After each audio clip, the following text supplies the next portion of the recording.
Hello दोस्तों, स्वागत है आप सभी का हमारे यूट्यूब चैनल की इस लेटेस्ट वीडियो में। दोस्तों, पिछले लेक्चर में हम पढ़ चुके हैं पुष्पी पौधों में लैंगिक जनन पार्ट का ओवरव्यू। जैसे पुष्पी पौधे क्या होते हैं, लैंगिक जनन क्या होता है, पीढ़ी एकांतरण क्या होता है और कौन कौन सी पीढ़ियाँ पाई जाती हैं। तो आप लोगों को पता है कि पुष्पी पौधों में दो पीढ़ियाँ पाई जाती हैं, स्पोरोफाइट और गैमेटोफाइट। स्पोरोफाइट बहुत लंबी और गैमेटोफाइट अल्पकालीन अवस्था होती है। स्पोरोफाइट के बाद गैमेटोफाइट और गैमेटोफाइट के बाद स्पोरोफाइट अवस्था आती रहती है। इस एकांतरण को ही हम पीढ़ी एकांतरण कहते हैं। ठीक, चूँकि दोस्तों हम पुष्पी पौधों के बारे में अध्ययन कर रहे हैं, अतः पुष्पों के बारे में पहले पढ़ लें। ठीक, पहले आप जान लीजिए फ्लावर, पुष्प। पुष्प क्या होता है, पुष्प का कार्य क्या होता है, पौधों में पुष्प की आवश्यकता क्यों होती है। तो देखिए, पुष्प पौधों का प्रजनन अंग होता है। पुष्प में ही प्रजनन का कार्य होता है। ठीक, यहीं पर नर गैमेट्स, यहीं पर मादा गैमेट्स मिलते हैं, यहीं पर निषेचन होता है, यहीं पर परागण होता है, यहीं पर जाइगोट बनता है, यहीं पर फूल फल सब यहीं पर बनता है। तो फ्लावर जान गए आप क्या होता है, किसी पौधे का प्रजनन अंग। फ्लावर की अगर हम संरचना की बात करें तो इसकी अनुप्रस्थ एक लंबवत काट आपको दिखाते हैं।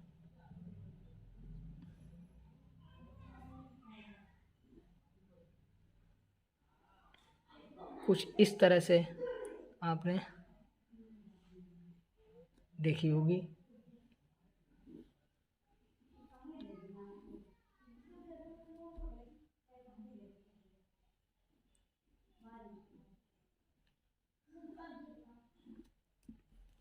इसमें जो ये सबसे बाहर की ओर होते हैं इन्हें कैलिक्स बोलते हैं, और जो उससे भीतर होते हैं उन्हें कोरोला, और ये जो होते हैं एंड्रोसियम, ये क्या होता है जाइनोसियम।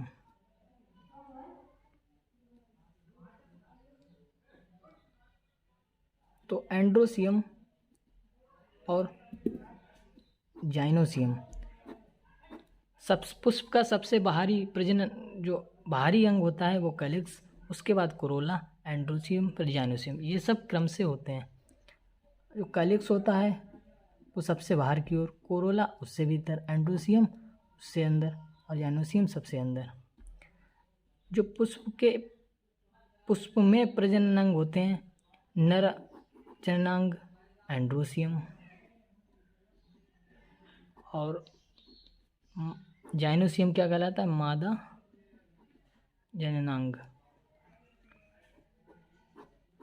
जब हमने आपको पीछे क्लास में बताया था कि नर गैमेट्स और मादा गैमेट्स मिलकर संयोजन करके जो एक नई संतान उत्पन्न करते हैं वही क्या कहलाता है, लैंगिक जनन। तो जो नर जननांग और मादा जननांग एंड्रोसियम और जाइनोसियम है, यहीं से नर गैमेट्स बनते हैं। एंड्रोसियम होता है, उसमें ये जो भाग होता है एंथर मीन्स परागकोश, और ये फिलामेंट, इसे हिंदी में बोलते हैं पुतंतु। ये जो तंतु रूपी लगा होता है जिस पर परागकोश चिपका रहता है वो फिलामेंट। जाइनोसियम का क्या भाग होता है, ये स्टिग्मा, वर्तिकाग्र, ये स्टाइल, वर्तिका, और ये ओवरी, अंडाशय। ठीक, तो हमने पुष्प के बारे में जाना कि पुष्प पौधों का प्रमुख प्रजनन अंग है और इसके चार भाग होते हैं, कैलिक्स, करोला, एंड्रोसियम, जाइनोसियम। जो पहला चक्र होता है वो कैलिक्स, इसे हिंदी में बोलते हैं बाह्यदल पुंज।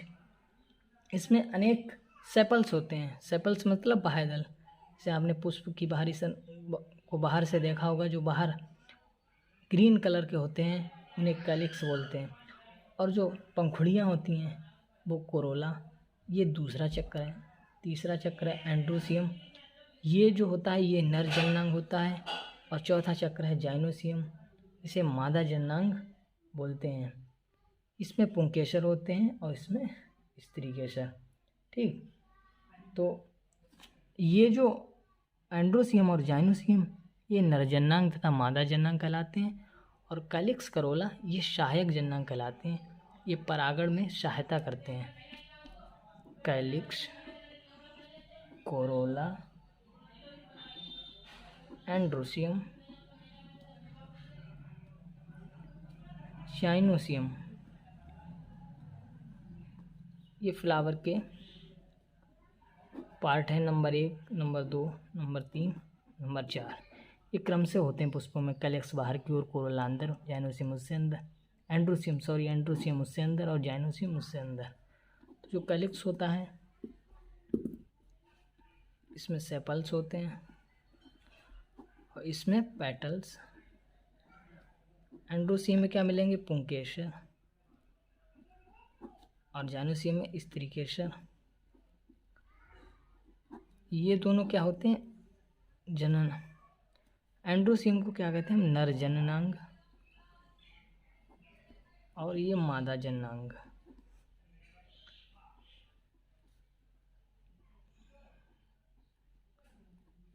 नर जननांग एंड्रोसियम को, मादा जननांग जाइनोसियम को।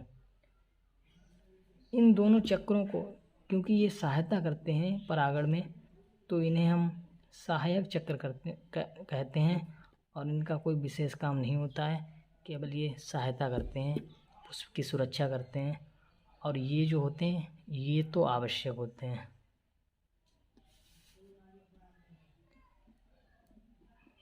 आवश्यक जननांग, क्योंकि इनके बिना पुष्पों में जनन होना असंभव है।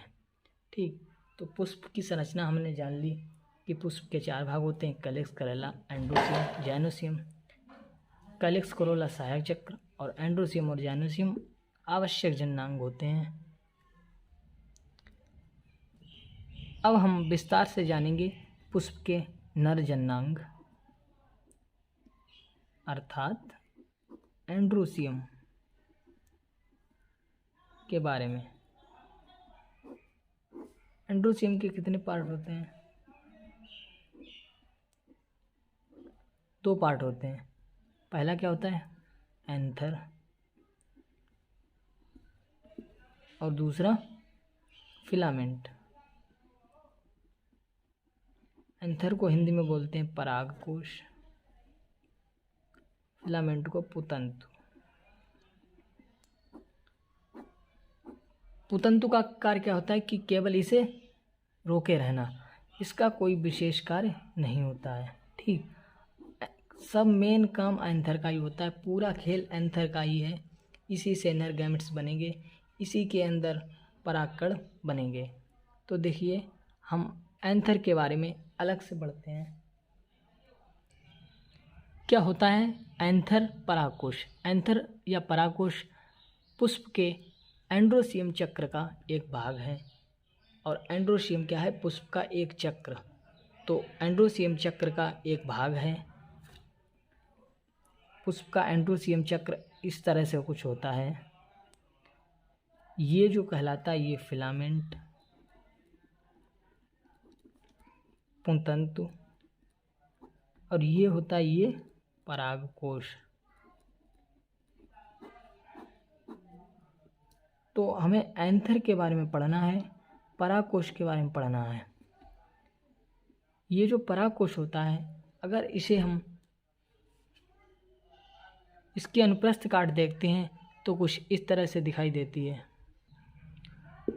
परागकोश की जब हम अनुप्रस्थ काट को देखते हैं तो परागकोश में 2 पालियां दिखाई देती हैं।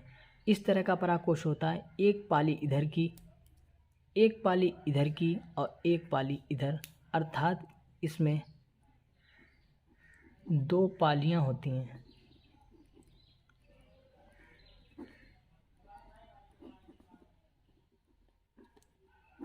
एक पाली इधर की ओर और एक पाली इधर की ओर। और जो इसमें जो छोटे छोटे गोले आपको दिख रहे हैं,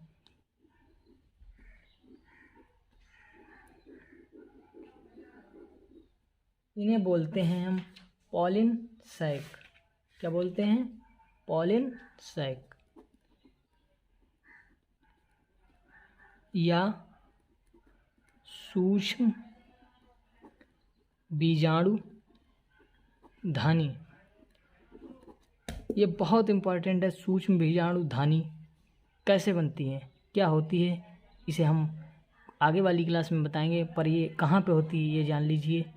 यह सूक्ष्म बीजाणु धानी परागकोश में होती है। परागकोश द्विपालित होता है, इसमें 2 पालियाँ होती हैं और प्रत्येक पाली में आपको कितनी सूक्ष्म बीजाणु धानी दिख रही हैं? 2 पालियाँ कितनी हैं? 2। अब प्रत्येक पाली में सूक्ष्म बीजाणु धानी कितनी हैं? 2।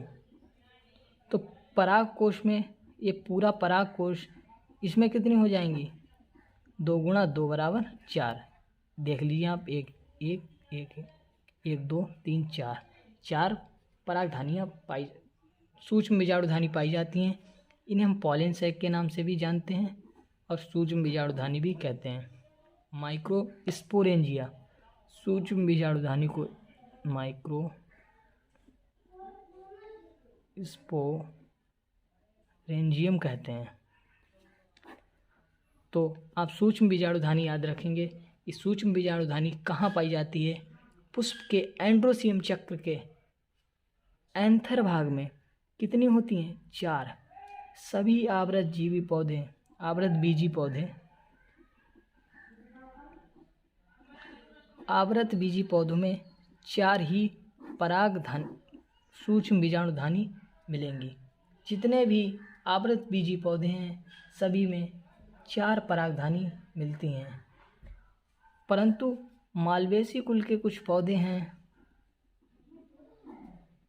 मालवेसी कुल के पौधों में केवल 1 पाली होती है, केवल 1 पाली।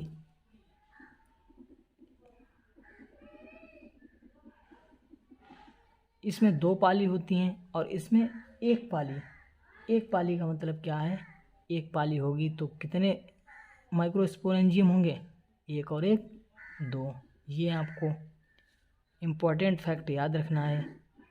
आप तो जानते हैं कि आवृतबीजी पौधों में 4 सूक्ष्म बीजाणुधानी होती हैं, 2 पालियाँ होती हैं, और मालवेसी कुल के पौधों में केवल 1 पाली होती है, केवल 1 पाली। ये आपको माइक्रोस्पोरेंजियम की संख्या के बारे में पता चल गया। अब माइक्रोस्पोरेंजियम की संरचना के बारे में हम पढ़ेंगे। प्रत्येक माइक्रोस्पोरेंजियम में छोटे छोटे माइक्रोस्पोर मदर सेल भरी होती हैं। बहुत सारी माइक्रोस्पोर मदर सेल होती हैं और इसके चारों ओर पोषण कोशिकाओं का एक स्तर पाया जाता है। माइक्रोस्पोरेंजियम के अंदर बहुत सारी माइक्रोस्पोर मदर सेल भरी होती हैं। माइक्रोस्पोरेंजियम के चारों ओर पोषण कोशिकाओं का एक स्तर पाया जाता है जिसे हम टैपिटम कहते हैं। वेरी वेरी मोस्ट, बहुत इम्पॉर्टेंट है। टैपिटम बहुत बार पूछा जाता है कि टैपिटम का कार्य बताइए। टैपिटम का कार्य क्या है? कि माइक्रोस्पोर मदर सेल हैं, उन्हें पोषण प्रदान करना। ठीक, आपको पता है कि परागकोश में 2 पालियाँ होती हैं और 4 प्रकोष्ठ होते हैं। एक ये और एक ये 4 प्रकोष्ठ। परंतु जब परागकोश में विस्फोटन होता है, परागकोश फटता है, तभी तो परागकण निकलते हैं। अब जो परागकण निकलते हैं तो ये जो एक ही मिल जाते हैं, ये पूरा एक बना लेते हैं। ये 2 थे तो 1 बन गए और इधर से ऐसे परागकण निकलते हैं। और ये जो स्थान दिखता है ये घुमावदार, यहीं से परागकोश फटता है, यहीं से परागकोश फटता है और इसे कहते हैं स्टोमियम। रंध्र या मुख। देखिए ये पूछ लिया जाता है कि परागकोश जिस स्थान पर स्फुटन होता है उसे क्या कहते हैं, स्टोमियम, हिंदी में रंध्र या मुख। और जब स्फुटन होता है तो इसमें केवल 2 प्रकोष्ठ रह जाते हैं, एक इधर एक इधर, ये दोनों मिलकर एक बना लेते हैं। इनमें से परागकोश जो परागकण होते हैं वो सब निकल के पूरे एक के अंदर आ जाते हैं और यहाँ से निकल जाते हैं।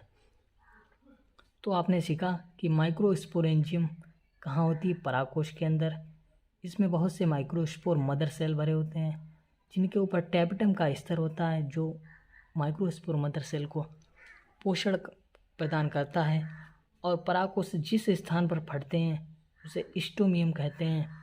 और जब परागकोश में स्फुटन होता है तो इसमें केवल एक प्रकोष्ठ रह जाता है, अर्थात ये दोनों मिलकर एक ही बना लेते हैं और परागकोश यहाँ से फट जाता है और हमारा परागण के लिए परागकण तैयार हो जाते हैं। ये आपको इसमें ध्यान रखना है कि मालवेशी कुल में केवल एक पाली होती है। ये पूछ लिया जाता है कि आपको तो पता है आवृतबीजी पौधों में 4 पालियाँ होती हैं, 4 माइक्रोस्पोरेंजियम होती हैं, 2 पालियाँ होती हैं, परंतु मालवेशी कुल के पौधों में 1 पाली होती है। और 1 पाली होगी तो कितने माइक्रोस्पोरेंजियम होंगे, 2।